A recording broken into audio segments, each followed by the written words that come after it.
Aujourd'hui, on va parler remigration. Et on va parler remigration dans un cadre très précis, la guerre entre identitaires et souverainistes.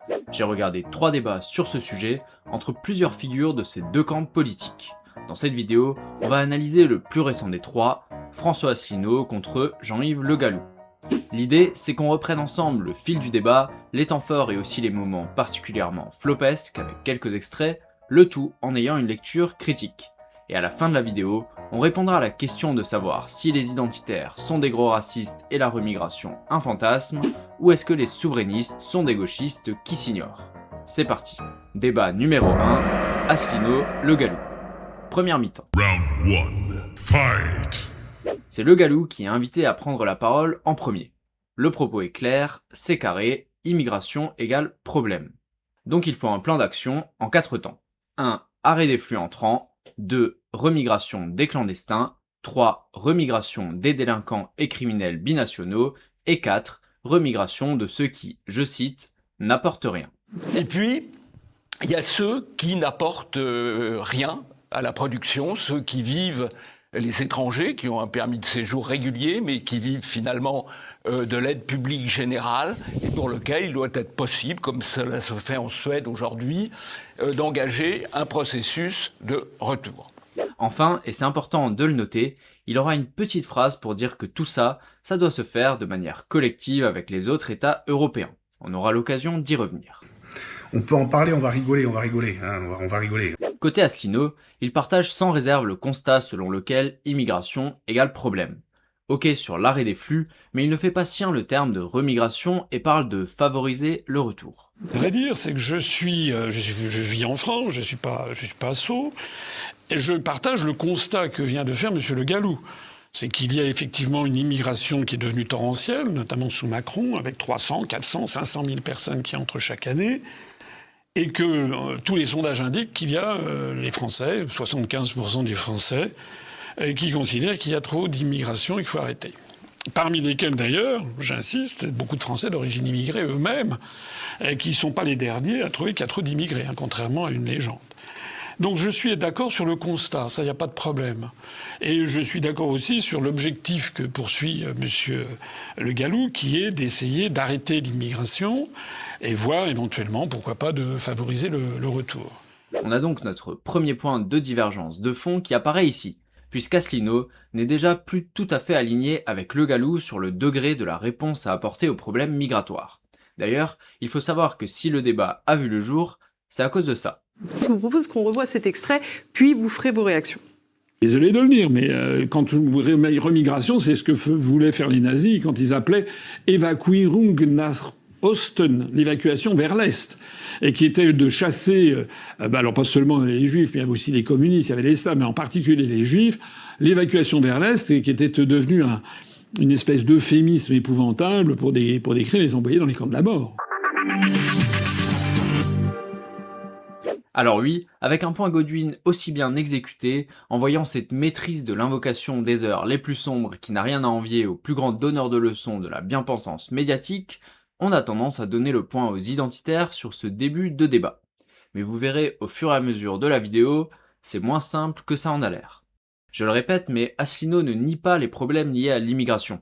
Franchement, quand quelqu'un te dit « je partage le constat que vient de faire Monsieur Le Gallou sur la question migratoire », tu peux très difficilement le mettre dans la case gauchiste, puisque dire que l'immigration n'est pas ou n'est plus ou n'est pas forcément une chance pour la France suffit à faire de toi la réincarnation d'un peintre raté d'après eux. On a les sales gauchistes! Bref, pour avancer, il va donc falloir comprendre pourquoi Asselineau tient des propos aussi caricaturaux sur la remigration et voir ce qu'il propose comme réponse aux problèmes migratoires. Ça arrivera plus tard dans l'émission. Parce qu'entre-temps, le débat s'est orienté vers la question des moyens et de la liberté d'action dans le cadre des traités européens. Sans surprise, Asselineau dénonce des plans sur la comète, un manque de sérieux et de concret, et des solutions inapplicables sans sortie de l'UE. Le Gallou lui rétorque que nous n'avons pas attendu l'UE pour mener une politique migratoire absurde, que les juges censuraient déjà le politique à l'époque, et que quand ils le font aujourd'hui, ce n'est pas toujours en vertu du droit communautaire. C'est pourquoi il prône un « juge-exit ». Et Le Gallou a raison dans ce qu'il dit. Asselineau lui-même le reconnaît. Sa réponse va donc être décevante, puisqu'il ne nous explique pas comment il va faire entrer les juges dans le rang. comment on fait après le Frexit pour finir le boulot, pas un mot là-dessus. Mais côté Le Gallou, c'est encore pire, puisque même si des législations favorables à l'immigration, comme le regroupement familial par exemple, ont été adoptées en droit interne avant d'entrer dans le droit européen, maintenant qu'elles y sont, comment on fait ? Et de manière plus générale, comment sort-on des nombreuses contraintes européennes qui rendent illusoire toute politique de remigration ? Aucune réponse, aucun argument, tout ce que trouve à dire Le Gallou, c'est ça. Mais ça n'empêche pas, si je peux me permettre, qu'après ça peut être gravé dans le marbre du droit européen. Oui, ben à ce moment-là, on le balaye, voilà. Ah mais on le balaye. Bon, Comment ça on le balaye? mais c'est pas, c'est pas là-dessus que je... Si. Bon, voilà. Je crois qu'il y a énormément de choses à faire pour... C'est ici que la première partie du débat s'enlise. Et c'est pas étonnant puisqu'on arrive sur un grand classique du dialogue de sourds entre identitaires et souverainistes. D'un côté, Asselineau reconnaît, et notamment en revenant sur le Brexit, qu'une sortie de l'UE n'est pas suffisante pour que la France s'en sorte, car même libéré de la supranationalité, le pays peut avoir un gouvernement mondialiste, immigrationniste, etc. Mais une fois que c'est dit, il ne nous explique pas ce qu'il fait des juges et des autres verrous type état de droit, etc. Ni jusqu'où il va pousser la fermeté de sa politique migratoire. Bref, c'est le reproche habituel, après le Frexit, quelle politique ? Et de l'autre côté, on a un Le Gallou qui est incapable de nous dire pourquoi il faudrait rester dans l'UE et se dérobe quand on lui demande comment il va dépasser le droit européen. Sa seule planche de salut, et c'est là qu'il bascule vers un fantasme, c'est le réveil des Européens et leur union face aux dangers migratoires. Alors je dis pas, il se peut qu'il y ait une dynamique et tout à ce niveau-là, mais de là à penser que l'UE peut passer d'un carcan qui nous détruit à un super outil qui sert les intérêts français, j'en suis pas convaincu. Pour moi, c'est de la pensée magique. Et surtout, ça pose des questions plus profondes. Au-delà de la question migratoire, est-ce que les patriotes français ont beaucoup de choses à se dire avec monsieur Le Gallou ? J'ai pas l'impression qu'il tient la nation en haute estime. Clairement, si le projet de société c'est continuer la désindustrialisation, l'appauvrissement des Français, l'affaiblissement du prestige international, la perte de puissance mais sans les Noirs et les Arabes, bah c'est pas très enthousiasmant. Commence à me parler poliment. Je ne connais pas assez Le Gallou pour lui faire ce procès, mais quelqu'un qui n'arrive pas à m'expliquer pourquoi il faudrait rester dans l'UE, c'est tout ce que ça m'inspire. Bref, il y a quelque chose qui me gêne dans la recherche d'un souffle européen, blanc pour ne pas se cacher derrière son petit doigt, comme substitut à un souffle français. Et ça, Asselineau va mettre le doigt dessus tout à l'heure. C'est d'ailleurs le moment de passer à notre seconde mi-temps, on est à peu près à la moitié du débat, d'ailleurs je vous mets le lien en commentaire si vous souhaitez le voir en entier. Vous l'avez sans doute remarqué, c'est un débat animé par Élise Blaise sur TVL, chaîne que je vous invite à soutenir, n'hésitez pas, vous pouvez même déduire une partie de vos dons de vos impôts. Bref, il est temps de rentrer un peu plus dans les contours de la politique migratoire souhaitée par nos deux débatteurs. Seconde mi-temps. Round 2. Fight! La position d'Asselineau est assez simple. Ok pour régler les problèmes avec les OQTF, ok pour réformer le droit d'asile et plein de choses pour arrêter les flux, etc. Mais là où le bas blesse, c'est sur la question de la remigration d'individus d'origine étrangère qui ont les papiers français mais ne seraient pas assimilés. En gros, comment on fait ça sereinement ?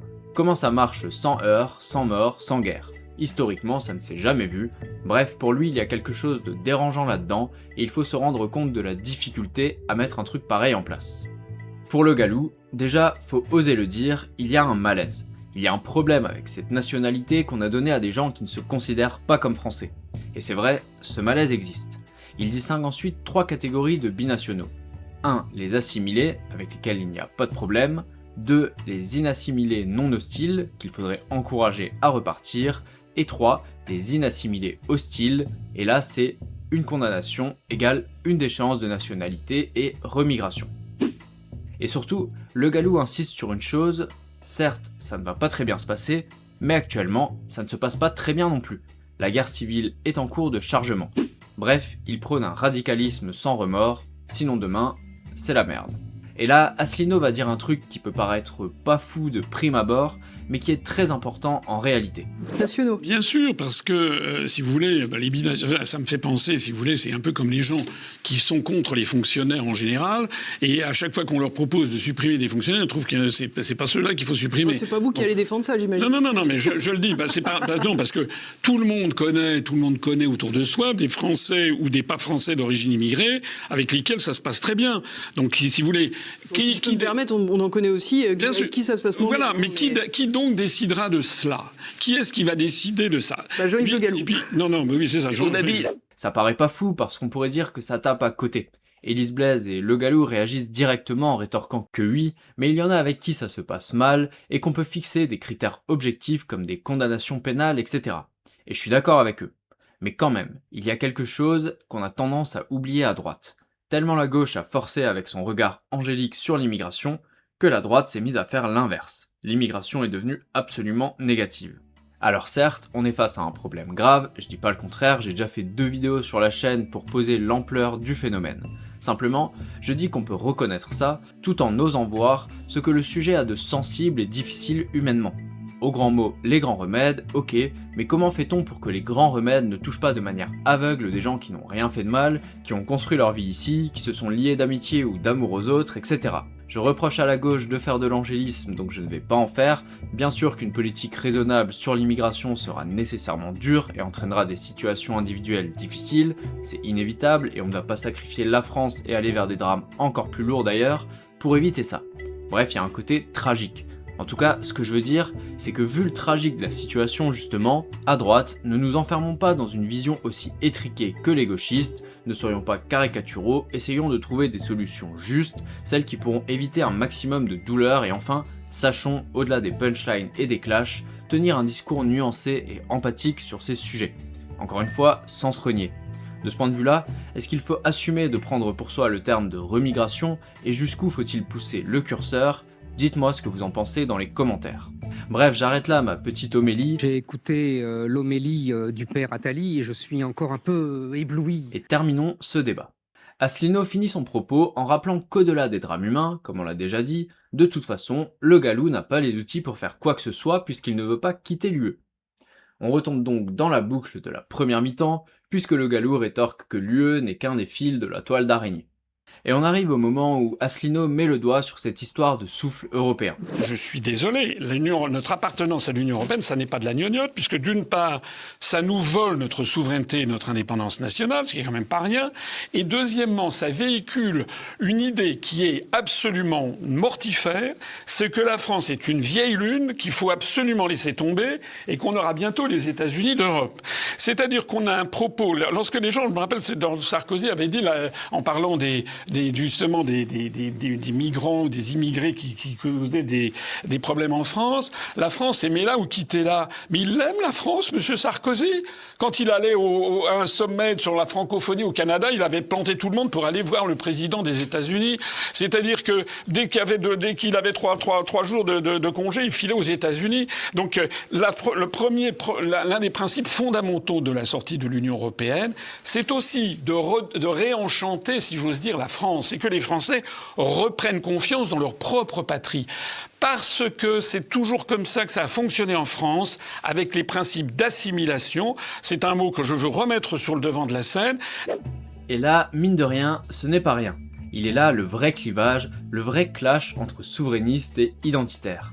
Si certains identitaires en veulent aux souverainistes de ne pas être assez chauds sur l'immigration, certains souverainistes en veulent aux identitaires de ne pas croire en la France. Tout simplement.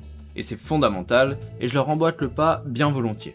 Le Gallou a 1000 fois raison quand il dit que les haines et les tensions sont terribles sur cette question migratoire, mais si le projet c'est de dissoudre la France dans une Europe qui se serait débarrassée des étrangers, déjà bonne chance, mais surtout, encore une fois, est-ce qu'un Macron bis sans les Noirs et les Arabes, c'est vraiment ce qu'on veut ? Je ne pense pas, et Asselineau a raison quand il parle d'assimilation, enfin en partie. Il a raison parce qu'il y a une part de métissage qu'il faut accepter et qui est même bienvenue, parce que des traîtres bien français, bien de chez nous, il y en a plus qu'assez, et inversement, des Français d'origine étrangère qui sont excellents, il y en a plein aussi. Donc je trouve ça vite écœurant de mettre toute son énergie à pinailler ou nier la francité d'un mec qui n'a rien demandé, ou pire, d'un mec qui est patriote. Et la droite internet devrait être assez bien placée pour le savoir, puisqu'une bonne partie de ses créateurs ont des origines étrangères. Bref, là où Asselineau a tort par contre, enfin, pourquoi je dis qu'il a en partie raison, c'est pour ça. Désespéré de la capacité assimilatrice de la France. Il y a aussi, lorsque Zinedine Zidane il marque des buts pour la France, tout le monde est heureux, tout le monde est content en France. Alors moi je m'en fiche. Oui, vous vous en fichez, mais tout le monde... Alors déjà, merci à Élise Blaise pour ce petit recadrage bienvenu, parce que là, ça ne vole pas très haut, et je peux comprendre que les droitards tombent de leur chaise en entendant ça. Le Gallou lui répond bien d'ailleurs, en lui disant, en substance, qu'il a un train de retard, qu'on assimile des individus et pas des masses, etc. Sans tirer un trait sur l'assimilation, je suis d'accord avec ça. Autrement dit, je ne pense pas qu'il faille abandonner l'assimilation, mais c'est une politique exigeante qui ne se fait pas sans douleur et en claquant des doigts. Il faut réunir les conditions pour la rendre possible. Et puisqu'on parle de Le Galou, et pour rester dans le registre du foot, il faut que je vous parle de cet extrait.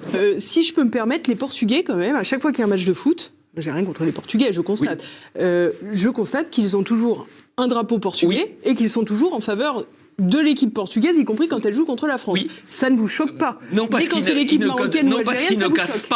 Ils ne cassent pas, ils ne descendent pas dans la rue pour casser. Ils font ça, effectivement, un peu de la même façon qu'un Breton va soutenir l'équipe de Rennes, voilà. Mais ils ne cassent pas, ils ne brûlent pas les voitures, ils ne pillent pas les magasins. Alors oui, toutes les immigrations ne se valent pas, c'est pas ça le problème dans cet extrait.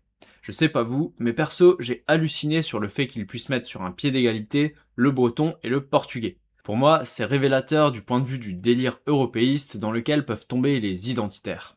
N'allez pas faire de moi un anti-européen non plus, vous aurez compris que c'est l'abaissement de la nation et la supranationalité qui me gênent, mais pas la culture commune, l'identité, les racines gréco-latines, etc. Si ça vous intéresse, je pourrais développer dans d'autres vidéos. Bref, que retenir de ce duel Asselineau-Le Galou? Conclusion. Les deux camps mènent un combat légitime et nécessaire selon moi, et l'opposition souverainiste identitaire a peu de sens. C'est pour ça que j'aime bien les positions de quelqu'un comme Rodolphe Carte, qui s'attache à faire une sorte de synthèse entre les deux. N'hésitez pas à aller voir ce qu'il fait si vous connaissez pas. Je pense donc que les identitaires devraient garder leur coup pour les gauchistes et l'extrême centre, plutôt que de faire chier un mec comme Asselineau qui reconnaît le problème, même s'il n'y répond pas aussi franchement qu'eux. Donc ok pour dire qu'il ne va peut-être pas assez loin, pour critiquer les dérapages en mode heures les plus sombres et tout, mais faut pas le caricaturer. Il n'est pas du tout dans cette logique de dire que la France est une page blanche, que le lien entre les Français n'est que politique, que nous sommes pas unis par un lien charnel, etc. C'est tout bête, mais ça, son projet d'inscrire une sorte de prime à la chrétienté dans la Constitution, au regard de sa dimension culturelle, ça montre bien qu'il n'a pas une vision désincarnée du pays, contrairement au mauvais procès que certains veulent lui faire. Et à propos mauvais procès, même si je ne le suis pas surtout et que je considère que tout le monde doit pouvoir être critiqué, et je l'ai d'ailleurs fait dans cette vidéo, je pense que certains devraient quand même baisser d'un ton ou deux quand ils parlent de lui, vu le combat qu'il mène pour la souveraineté, l'indépendance, etc. Ça reste quand même la base. Et côté souverainiste, je pense qu'il ne gagne rien à se montrer trop frileux sur les questions migratoires ou à diaboliser les identitaires. Ça ne vous fera gagner aucun point de sympathie auprès des médias, de bêler extrême droite avec la meute. Au contraire, les Français attendent de la fermeté sur ces sujets. Après, honnêtement, je pense que la majorité des souverainistes n'ont aucun problème avec ça. En revanche, je comprends qu'il peut y avoir une certaine lassitude à l'encontre des personnes qui sont monothématiques sur la question migratoire. Et surtout, pourquoi il peut y avoir une certaine méfiance à l'encontre de ces identitaires qui sont incapables de nous dire pourquoi ils veulent rester dans l'Europe.